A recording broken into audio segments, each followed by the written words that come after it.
এবার হচ্ছে find parental লিখি।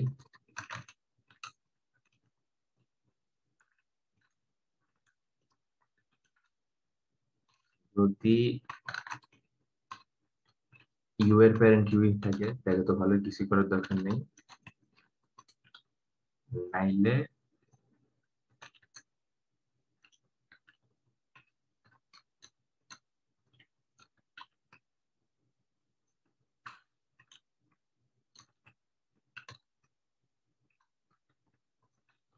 এটাতে করে যা হইতেছে,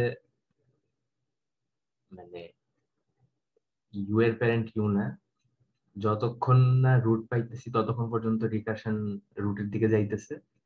আর রুট পাওয়ার পরে রিকার্শন যখন রিটার্ন করবে তখন হচ্ছে গিয়া পথে যে কয়টা নোট পাই, মানে যে কয়টা নোট পার হয়ে গেছি সবার প্যারেন্ট হচ্ছে গিয়া রুটটা সেট করে